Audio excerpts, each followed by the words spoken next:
آج کی گفتگو کا موضوع ہے ذکر الہی، اللہ کو یاد کرنا۔ اللہ تعالیٰ کو یاد کرنا خوبصورت ترین کاموں میں سے ایک کام ہے، بہترین عبادات میں سے ایک عبادت ہے۔ قرآن پاک میں اللہ تعالیٰ اس کے بارے میں فرماتے ہیں وَلَذِكْرُ اللَّهِ أَكْبَرُ، اور اللہ کا ذکر بہت بڑا کام ہے، بہت اچھا کام ہے۔ حقیقت یہ ہے کہ انسان جس چیز سے محبت کرتا ہے اس کو ضرور یاد کرتا ہے، اس کا ذکر کرتا ہے، دل ہی دل میں بھی اور زبان سے بھی، کیونکہ جس چیز کی محبت انسان کے دل میں ہوتی ہے وہ چیز زبان پر آ کر رہتی ہے۔ یہ ہو نہیں سکتا کہ ہم اللہ تعالیٰ سے محبت کرتے ہوں، دل میں اس کو یاد کرتے ہوں، پھر زبان سے اس کا ذکر کرنا بھول جائیں۔ ذکر الہی تو بندہ مومن کی زندگی میں غیر محسوس طریقے سے شامل ہو جاتا ہے۔ اس کی اس طرح عادت ہو جاتی ہے کہ انسان اٹھتے بیٹھتے چلتے پھرتے تنہائی میں سب کے بیچ میں بیٹھ کر اپنے رب کو یاد کرتا رہتا ہے، دل ہی دل میں یا زیر لب۔ وہ اپنے رب کو کسی حال میں بھی نہیں بھولتا، اور بھولے بھی کیوں؟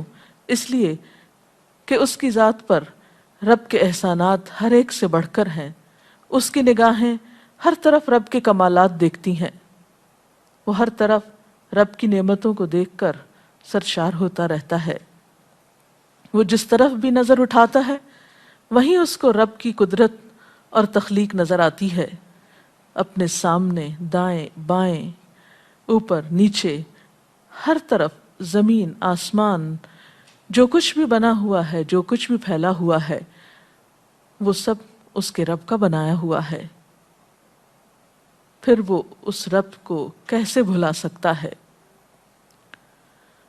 قرآن پاک میں اہل ایمان کو ذکر کرنے کی تلقین کی گئی ہے۔ اللہ سبحانہ و تعالیٰ فرماتے ہیں فَاذْكُرُونِي أَذْكُرْكُمْ، تم مجھے یاد کرو، تم میرا ذکر کرو، میں تمہیں یاد کروں گا۔ ایک اور جگہ پر فرمایا وَاذْكُرْ رَبَّكَ فِي نَفْسِكَ تَضَرُّعًا وَخِيفَةً وَدُونَ الْجَهْرِ مِنَ الْقَوْلِ بِالْغُدُوِّ وَالْآصَالِ وَلَا تَكُن مِّنَ الْغَافِلِينَ، اور اپنے پروردگار کو دل ہی دل میں عاجزی اور خوف کے ساتھ اور آہستہ آواز سے صبح و شام یاد کرتے رہو، اور دیکھنا غافل نہ ہونا، یعنی رب کی یاد سے کبھی بھی غفلت اختیار نہ کرنا۔ ایک اور جگہ پر فرمایا وَاذْكُرُوا اللَّهَ كَثِيرًا لَعَلَّكُمْ تُفْلِحُونَ، اور اللہ کا ذکر کرو کثرت کے ساتھ، بہت زیادہ۔ کیوں؟ لعلکم تفلحون، تاکہ تم فلاح پاؤ، کامیاب ہو جاؤ۔ اس سے پتہ چلتا ہے کہ اللہ تعالیٰ کو یاد کرنا کامیابی کی علامت ہے، اللہ کے ذکر میں کامیابی کی ضمانت ہے۔ مومن مردوں اور عورتوں کی صفت قرآن پاک میں یہی بیان کی گئی ہے کہ وہ بہت زیادہ اللہ کا ذکر کرنے والے ہوتے ہیں۔ سورۃ الاحزاب میں آتا ہے وَالذَّاكِرِينَ اللَّهَ كَثِيرًا وَالذَّاكِرَاتِ، اور اللہ کا ذکر کرنے والے مرد اور اللہ کا ذکر کرنے والی عورتیں جو کثرت سے اللہ کا ذکر کرتی ہیں۔ کثیراً اعد اللہ لہم مغفرۃ واجرا عظیما، اللہ نے ان کے لیے بخشش اور بہت بڑے اجر کا وعدہ کر رکھا ہے۔ اور پھر یہ کہ ذکر کرنے کے لیے کوئی خاص وقت مقرر نہیں، انسان ہر حال میں ذکر کر سکتا ہے، ہر وقت میں ذکر کر سکتا ہے۔ نبی صلی اللہ علیہ وسلم کے بارے میں آتا ہے کان یذکر اللہ فی کل احیانہ، آپ ہر وقت میں، یعنی ہر قسم کے وقت میں، یعنی دن میں یا رات میں، صبح میں یا شام میں اللہ کا ذکر کیا کرتے تھے۔ حدیث پاک میں آتا ہے، حضرت ابو موسیٰ اشعری سے روایت ہے مثل الذی یذکر ربہ والذی لا یذکرہ مثل الحی والمیت، رواہ البخاری۔ آپ صلی اللہ علیہ وسلم نے فرمایا اس شخص کی مثال جو اپنے رب کا ذکر کرتا ہے زندہ انسان کی طرح ہے، اور اس کی مثال جو اپنے رب کا ذکر نہیں کرتا مردہ شخص کی طرح ہے۔ گویا ذکر کرنے والا اور نہ کرنے والا، ان دونوں کے درمیان اتنا ہی فرق ہے جتنا ایک زندہ اور مردہ انسان میں فرق ہوتا ہے. اور یہ فرق کتنا بڑا ہے. یعنی انسان تو وہی ہوتا ہے، لیکن زندہ انسان میں اور مردہ انسان میں زندگی اور موت کا فرق ہے. بالکل اسی طرح جو شخص اپنے رب کو یاد کرتا ہے، اس کا ذکر کرتا ہے، اس کے اندر ایک زندگی ہے، اس کے اندر ایک خاص خوشی ہوتی ہے، اطمینان ہوتا ہے. اور وہ جو نہیں کرتا اس کا دل مردہ ہوتا ہے، اس کے اندر زندگی کی کوئی امنگ نہیں ہوتی. ایک اور حدیث میں آتا ہے، نبی صلی اللہ علیہ وسلم نے فرمایا، اللہ تعالیٰ فرماتا ہے میں اپنے بندے کے خیال کے مطابق ہوتا ہوں یا خیال کے ساتھ ہوتا ہوں. جو خیال وہ میرے بارے میں رکھتا ہے میں اسی کے مطابق اس کے ساتھ معاملہ کرتا ہوں، اور میں اس کے ساتھ ہوتا ہوں جب وہ مجھے یاد کرتا ہے. گویا ذکر کرنے والے اللہ کی مدد کے مستحق ہوتے ہیں. یعنی اللہ ایسے بندوں کے ساتھ ہوتا ہے جو ذکر کرتے رہتے ہیں. اگر وہ مجھ کو اپنے دل میں یاد کرتا ہے تو میں بھی اس کو اپنے دل میں یاد کرتا ہوں، اور اگر وہ مجھے کسی جماعت میں بیٹھ کے یعنی کسی گروپ میں یعنی کہ پبلک میں بیٹھ کے یاد کرتا ہے تو میں اس کو اس سے بہتر جماعت میں یاد کرتا ہوں، یعنی فرشتوں کی جماعت میں یاد کرتا ہوں. تو گویا فَاذْكُرُونِی أَذْكُرْكُمْ، تم مجھے یاد رکھو میں تمہیں یاد رکھوں گا. تو جو شخص بھی یہ چاہتا ہو کہ اللہ تعالیٰ اس کو یاد رکھے، اس کی مشکل میں اس کی مدد کرے، تو اس کے لیے کیا ضروری ہے کہ پھر وہ ذکر کرتا رہے. اور ذکر تمام عبادات کو خوبصورت بناتا ہے. مثلا روزہ رکھنا ایک عبادت ہے، لیکن جس روزے میں ذکر الہی ہو اس کا اجر و ثواب کئی گنا بڑھ جائے گا. حج ایک عبادت ہے بذات خود، حج کا سفر ایک عبادت ہے، لیکن اس سفر میں انسان اگر ذکر الہی کرتا رہے تو اسی حج کا ثواب کئی گنا بڑھ جائے گا. اور نماز تو سراسر ہے ہی اللہ کی یاد کا نام. اقم الصلاۃ لذکری، نماز قائم کرو میری یاد کے لیے. اللہ کے ذکر کا بہترین طریقہ ہے.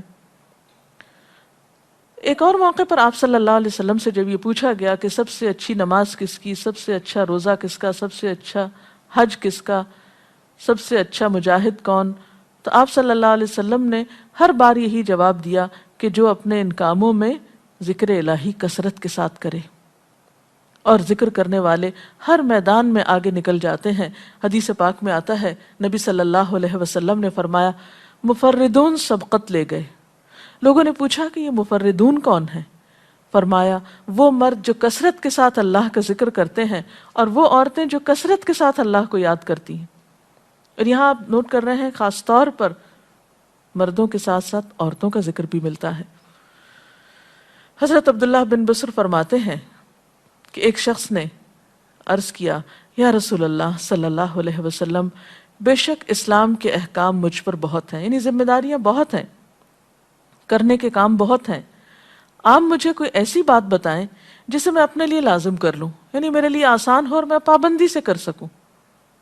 تو آپ صلی اللہ علیہ وسلم نے فرمایا لا یزال لسانک رطبا من ذکر اللہ، کہ ایک چیز پابندی سے پکڑ لو، اور وہ کیا کہ تیری زبان ہمیشہ اللہ کے ذکر سے تر رہے، ہر دم اللہ کو یاد کرتے رہو. اور یہ حقیقت ہے کہ انسان کوئی بھی کام کر رہا ہو، مثلا خواتین کھانا پکا رہی ہیں، گھر صاف کر رہی ہیں، واک کر رہی ہیں، کوئی بھی کام کر رہی ہیں اس طرح کا، تو اس میں ساتھ ساتھ اللہ کی یاد کرتی رہیں. سبحان اللہ، الحمدللہ، اللہ اکبر، استغفر اللہ، لا الہ الا اللہ، ان اذکار کا ورد کرتے رہیں، تو اس میں کام بھی ہوتا رہے گا اور اس کے ساتھ ساتھ اللہ کی یاد بھی ہوتی رہے گی. خصوصی طور پر دو کلمات ایسے ہیں جن کے بارے میں بہترین اجر کی خوشخبری سنائی گئی. آپ صلی اللہ علیہ وسلم نے فرمایا کلمتان، دو کلمات ایسے ہیں خفیفتان علی اللسان، جو زبان پہ بہت ہلکے ہیں، یعنی پڑھنے میں کچھ مشکل نہیں، ثقیلتان فی المیزان، میزان میں بہت بھاری ہیں، حبیبتان الی الرحمن، رحمان کو بہت محبوب ہیں، اور وہ کیا ہیں؟ سبحان اللہ و بحمدہ، سبحان اللہ العظیم. چلتے پھرتے، اٹھتے بیٹھتے، کام کاج کرتے، تسبیح پڑھتے رہنا، ذکر کرتے رہنا، انسان کے دل کو جہاں اطمینان بخشتا ہے وہاں اس کے کام کو آسان بھی کر دیتا ہے اور اللہ کی مدد بھی ساتھ ہوتی ہے۔ اور قرآن پاک میں ایسے لوگوں کے لیے خوشخبری ہے، الا بذکر اللہ تطمئن القلوب، سنو اللہ کے ذکر سے دلوں کو اطمینان ہوتا ہے۔ اور ویسے بھی میزان میں بہت بھاری نیکی ہے۔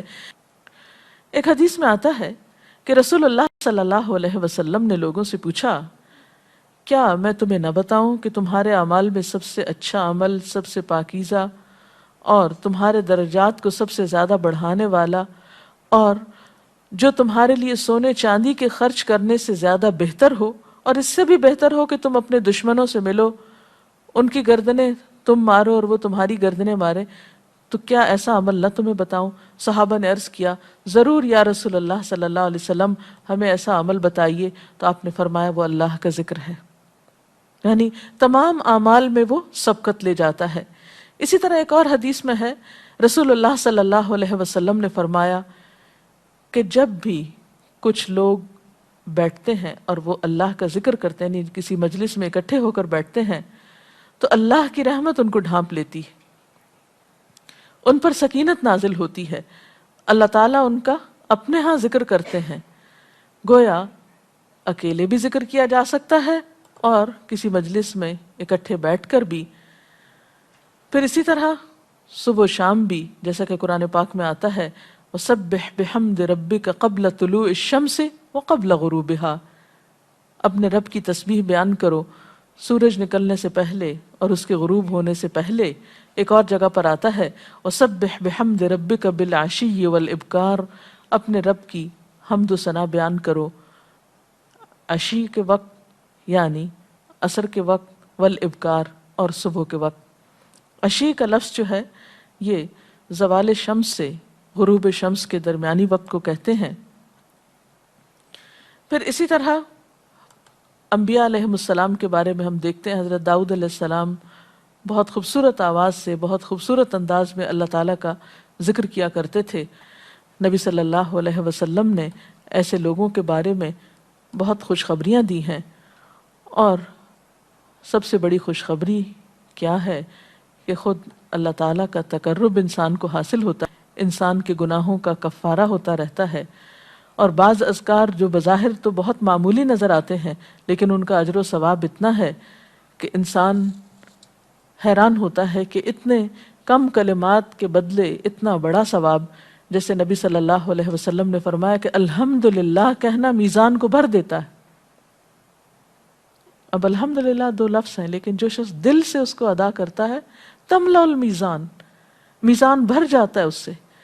سبحان اللہ، الحمدللہ کے کلمات آسمان اور زمین کے درمیان کو پر کر دیتے ہیں، یعنی اتنا اجر و ثواب ہے ان چھوٹے چھوٹے کلمات کا بھی، لیکن اکثر شیطان ہمیں ان سے غافل رکھتا ہے۔ تو ضرورت اس بات کی ہے کہ ہم کثرت کے ساتھ اللہ کو یاد کرنے والے ہوں، تاکہ ہمارے دین و دنیا کے کام سنور جائیں اور آخرت میں اللہ کے محبوب اور مقرب بندوں میں ہمارا شمار ہو۔ اگر اس سلسلے میں آپ کے ذہن میں کوئی سوال ہے تو آپ کر سکتے ہیں۔ جی آپ پوچھیں۔ محترم ڈاکٹر صاحبہ، ہمیں آپ بتائیں گے کہ مسنون اذکار کی طرف ہمیں رہنمائی فرمائیے۔ بہت سی کتابیں ایسے ہیں جس میں نبی صلی اللہ علیہ وسلم سے ہر موقع کی مناسبت سے اذکار مذکور ہیں۔ مثلا آپ دیکھیے کہ آپ صلی اللہ علیہ وسلم جب نیند سے بیدار ہوتے تھے تو اس وقت اللہ تعالیٰ کے ذکر سے دن کا آغاز کرتے تھے۔ صبح کے وقت الحمدللہ الذی احیانا بعدما اماتنا والیہ النشور۔ پھر اسی طرح بستر سے اٹھنے کے بعد انسان اپنے قضاء حاجت کے لیے اگر واش روم میں جاتا ہے تو اس وقت بیت الخلاء میں داخل ہونے کے وقت کا ذکر ہے۔ پھر بیت الخلاء سے باہر آنے کے وقت نبی صلی اللہ علیہ وسلم جب تہجد کے وقت اٹھتے تھے تو وضو سے پہلے آسمان کی طرف نگاہ اٹھا کر سورۃ آل عمران کی آخری آیات پڑھا کرتے تھے۔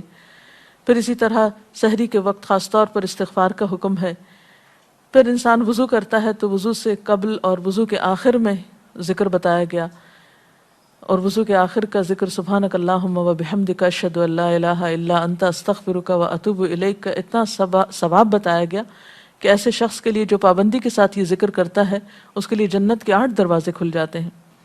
پھر اسی طرح جب انسان گھر سے نکلتا ہے، مسجد کی طرف جاتا ہے، مرد حضرات، تو گھر سے نکلنے کے وقت کی دعا ہے، پھر اسی طرح راستے میں پڑھنے کی، پھر مسجد میں داخل ہونے کی، پھر مسجد کے اندر، پھر مسجد سے باہر نکلتے وقت، پھر دوبارہ گھر آتے ہوئے بازار سے اگر گزرتا ہے تو اس وقت کا ذکر ہے، پھر گھر میں داخل ہونے کا ذکر ہے، پھر اگر کچھ کھا رہا ہے انسان تو بسم اللہ پڑھ کر کھانے کا آغاز کرتا ہے اور الحمدللہ کے ساتھ پھر اختتام کرتا ہے۔ پھر اسی طرح چھینک آنے پر ذکر ہے، پھر مرغا اگر آزان دیتا ہے تو اس وقت کا ذکر ہے، پھر مؤذن کی آزان سن کر انسان اس کو جواب دیتا ہے، اس کے بعد کا پھر ذکر ہے۔ پھر اسی طرح انسان کسی کے ساتھ جب معاملہ کرتا ہے، کہیں وعدہ کر رہا ہے تو اللہ کو یاد کرتا ہے انشاءاللہ کہہ کے، پھر اسی طرح کوئی اچھی چیز دیکھتا ہے ماشاءاللہ کہتا ہے، کہیں استغفر اللہ کہتا ہے۔ تو بندہ مومن کی زندگی کا کوئی مقام اور کوئی موقع ایسا نہیں جس کے بارے میں نبی صلی اللہ علیہ وسلم نے کوئی نہ کوئی خوبصورت انداز کا ذکر نہ سکھایا ہو۔ حتیٰ کہ انسان شام ہوتی ہے تو پھر صبح و شام کے اذکار ہیں، پھر اسی طرح ہر نماز کے بعد کے اذکار ہیں، تسبیحات ہیں، پھر بستر میں جاتے وقت کی دعا ہے، پھر اسی طرح اگر آپ کسی بیمار کی عیادت کرنے کے لیے گئے ہیں تو اس وقت کی دعا ہے، اگر کوئی بیمار ہو جاتا ہے تو اس کے اوپر پڑھی جانے والی دعائیں ہیں۔ یعنی کوئی بھی زندگی کا گوشہ ایسا نہیں جس میں ذکر الہی کی طرف ہمیں متوجہ نہ کیا گیا ہو۔ اور حقیقت یہ ہے کہ انسان جب اس دنیا سے رخصت ہوتا ہے اور اگر لا الہ الا اللہ پر اس کی موت آتی ہے تو انشاءاللہ اس کے لیے بشارت ہے جنت میں جانے کی، لیکن یہ اسی وقت ہو سکتا ہے جب ہم اپنے عام حالات میں ذکر کے عادی ہوں۔ یہ نہیں ہو سکتا کہ عام طور پر ہم غافل رہیں اور اچانک موت کے وقت ہمیں یاد آ جائے۔ اور بات یہ ہے کہ جس خیر پر انسان دنیا سے رخصت ہوتا ہے اسی پر پھر قیامت کے دن اٹھایا جائے گا، اس لیے ذکر کو اپنی عادت میں شامل کر لینا چاہیے۔ جی آپ پوچھیے۔ ذکر اور دعا میں کیا فرق ہے؟ کیا دعا بھی ذکر میں شامل ہے یا ذکر اور دعا دو مختلف چیزیں ہیں؟ ذکر اور دعا دونوں ایک ہی چیزیں ہیں۔ ذکر کا مطلب ہے اللہ کو یاد کرنا۔ بعض اوقات انسان صرف دل میں یاد کرتا ہے، زبان سے نہیں بھی دہراتا تو وہ بھی ذکر شمار ہوتا ہے۔ بعض اوقات انسان کوئی مسنون کلمات کہتا ہے، بعض اوقات اللہ تعالیٰ کی تعریف اپنی زبان میں بیان کرنا، یہ بھی ایک طرح سے ذکر کرنا ہوتا ہے۔ اور دعا میں خاص طور پر کسی چیز کا مطالبہ کیا جاتا ہے، یہ کچھ مانگا جاتا ہے اللہ تعالیٰ سے۔ یعنی ہر دعا ذکر ہے لیکن ہر ذکر دعا نہیں ہوتی۔ ذکر کی کئی قسمیں ہیں جن میں سے ایک دعا بھی ہے۔ جی آپ پوچھیں۔ کیا ذکر کے لیے ہر وقت باوضو رہنا ضروری ہے؟ ذکر کے لیے ہر وقت باوضو رہنے کی شرط نہیں ہے۔ قرآن پاک میں اللہ تعالیٰ فرماتے ہیں الذین یذکرون اللہ قیاما وقعودا وعلی جنوبہم وَيَتَفَكَّرُونَ فِي خَلْقِ السَّمَاوَاتِ وَالْأَرْضِ رَبَّنَا مَا خَلَقْتَ هَذَا بَاطِلًا سُبْحَانَكَ فَقِنَا عَذَابَ النَّارِ۔ وہ لوگ جو اللہ کو یاد کرتے رہتے ہیں، کھڑے ہو کر، بیٹھ کر، لیٹ کر، اپنے پہلوؤں پر، اور کائنات میں غور و فکر کرتے رہتے ہیں، کہتے ہیں کہ پاک ہے تو اے ہمارے رب، ہمیں آگ کے عذاب سے بچا۔ تو اس سے یہ پتہ چلتا ہے کہ انسان بیٹھ کر، چلتے پھرتے اور لیٹ کر بھی اللہ کو یاد کر سکتا ہے۔ اب لیٹنے کی حالت ایسی جس میں سونا بھی شامل ہے، تو سوتے ہوئے اگر انسان ڈر جائے یا کوئی برا خواب ہے تو اس وقت بھی ذکر کرنا، مسنون ذکر موجود ہے۔ یعنی اس وقت بھی نبی صلی اللہ علیہ وسلم نے دعا مانگنے کا طریقہ بتایا کہ اب کیا پڑھو، تاکہ تم اس خواب کے خوف سے، اگر کوئی ناپسندیدہ خواب ہے تو اس سے باہر آ جاؤ۔ تو اب آپ دیکھیں کہ سو کر تو وضو باقی نہیں رہتا، اور اگر اللہ کی یاد کے ساتھ ہر وقت باوضو ہونے کی شرط ہوتی تو پھر تو شاید ہی کوئی ذکر کر سکتا ہر وقت، کیونکہ ایک مشکل کام ہے۔ وضو نماز کے لیے شرط ہے، نماز وضو کے بغیر نہیں ہوتی، لیکن ذکر آپ وضو کے بغیر کر سکتے ہیں، اور اس میں درود شریف بھی شامل ہے، آیت کریمہ بھی شامل ہے۔ ہاں افضل ہے اگر آپ کو توفیق اللہ نے دی کہ آپ وضو کے ساتھ ہیں اور وضو کے ساتھ ذکر کریں، لیکن اگر باوضو نہیں ہے تو ذکر سے آپ کو کوئی چیز روک نہیں سکتی، الا یہ کہ آپ بیت الخلاء میں ہیں، اس وقت ذکر نہیں کرنا چاہیے۔ ادروائز آپ عام روٹین کے نارمل کاموں میں اللہ تعالیٰ کو یاد کر سکتے ہیں، خواہ وضو سے ہوں یا بغیر وضو کے ہوں۔ جی آپ قرآن پاک جو ہم پڑھ رہے ہوتے ہیں تو کیا ضروری ہے کہ ہم بہت پراپرلی بیٹھ کر پڑھیں یا ہم ٹیک لگا کے یا ہم اپنے بستر پہ بھی پڑھ سکتے ہیں؟ افضل تو یہی ہے، پسندیدہ یہی ہے کہ انسان با ادب بیٹھے، لیکن اگر آپ قرآن پاک کا کچھ حصہ زبانی یاد کیے ہوئے ہیں، کچھ صورتیں ایسی آپ کو آتی ہیں اور آپ چلتے پھرتے ان کی دہرائی کرنا چاہتے ہیں تو ایسا بھی کر سکتے ہیں۔ اجتماعی ذکر کی کیا کیا صورتیں ہو سکتی ہیں؟ اجتماعی ذکر میں قرآن پاک کا پڑھنا، پڑھانا، سیکھنا، سکھانا، اس کو یاد کرنا، یہ تمام چیزیں آتی ہیں۔ اس کے ساتھ ہی آج کا پروگرام کا وقت ختم ہوتا ہے، اجازت چاہتے ہیں۔ السلام علیکم ورحمۃ اللہ وبرکاتہ۔ اللہ اکبر، اللہ اکبر، لا الہ الا اللہ، اللہ اکبر، اللہ اکبر وللہ الحمد۔